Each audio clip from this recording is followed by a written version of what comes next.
Well, hello, hello, hello. Much love to you all. May God bless you all. Hit the like button, share this out. We're going to continue the Hebrew wordplay that we're doing, and we're going to talk about the parable of the vineyard in Isaiah 5.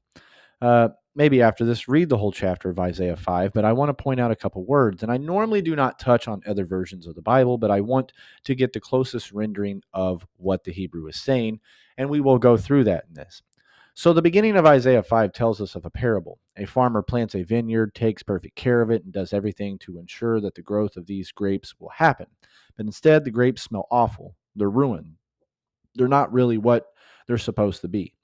So, at the climactic moment, God says, let's first look at the NRSV. For the vineyard of the Lord of hosts is the house of Israel, and the people of Judah are his pleasant planting. He expected justice, but saw bloodshed, righteousness, but heard a cry. So here we see that this version explains pretty close here to what we're going to do. Let's look at the comparison. God has done everything for the people of Israel and Judah. He took them from being slaves into a royal kingdom, but yet the people did not bring forth what God expected. Look, it says right here, he expected justice, but saw bloodshed, righteousness, but heard a cry. Okay, also, that's why I want to get into the Hebrew word, because we don't have the correct rendering of what we need to hear here. Now, let's go to the King James. For the vineyard of the Lord of hosts is the house of Israel, and the men of Judah his pleasant plant. He looked for judgment, but behold oppression, for righteousness, but behold a cry. All right. So now, word for word, the NRSV does a pretty decent job. The King James Version does a pretty decent job. But we have two pairs of opposites. Bloodshed suggests a violation of justice. Meanwhile, the Hebrew word for cry here isn't a sad sob, but it is a life-threatening cry for help. And we see it being used in similar verses like Exodus 11:6. And there shall be a great cry throughout all the land of Egypt, such as there was none like it, nor shall be like it anymore.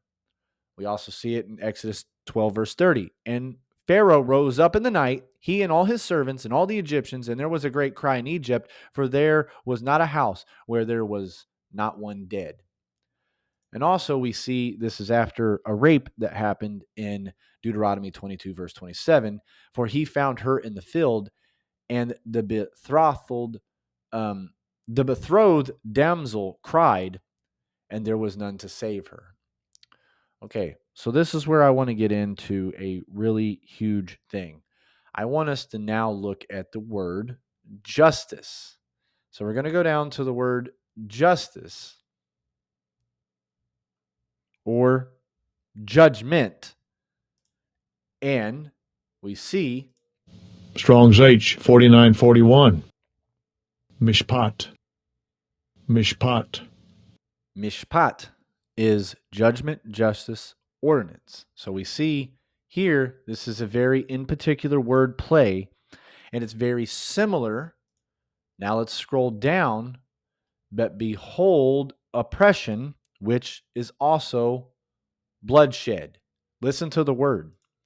Strong's H 4939. Mispach. Mispach. Mispach. Now, you see, this is bloodshed, outpouring. This sounds really similar to how we got the word justice or oppression. These two words have a similarity, and they also, as I'll scroll back up, as we go to judgment, which is justice, we see that there is a similarity in the word play being used here. Now let's go to righteousness and cry. Let's go down to righteousness. All translations of the Bible translate as righteousness and cry. But listen to the wordplay. Strong's H 6666. Tzedakah. Tzedakah. Tzedakah. We see that this is a justice, righteousness. We see a similar wordplay being here. And that's now where I want to also go to the word cry, because it is almost the same pronunciation. Strong's H 6818. Tzedakah. Tzedakah.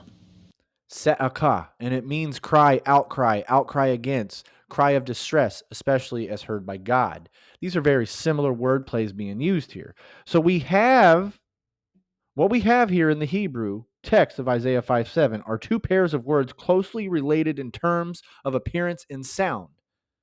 That's where the English loses the sound. So when we get, if I was to put a diagram up on here, here's where we get into a very in particular thing about Hebrew sounds. I mean, we got to look, like 2/3 of the Bible is written in Hebrew.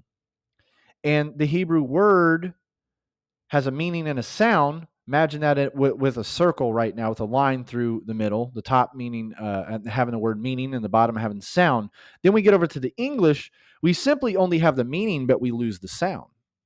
So that's where we have to be very in particular. And people think that they don't have to study that. They don't.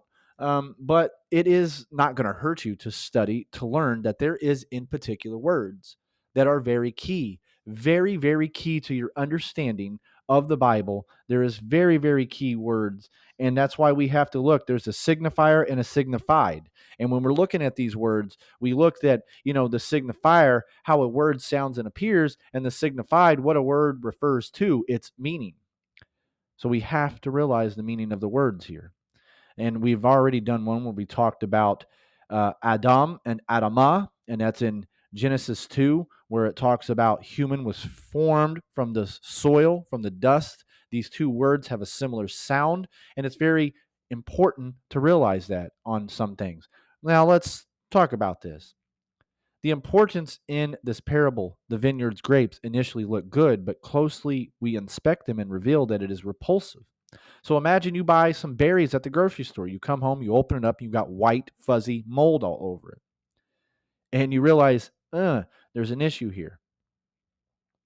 So we do see that the King James Version has a pretty close outcry to getting what the Hebrew's meaning. So does the NRSV.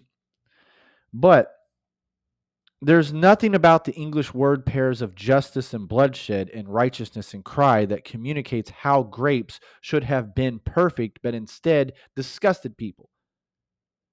So it's nearly impossible to capture the precise meaning while still coming up with the two pairs of words, how they relate visually and audibly.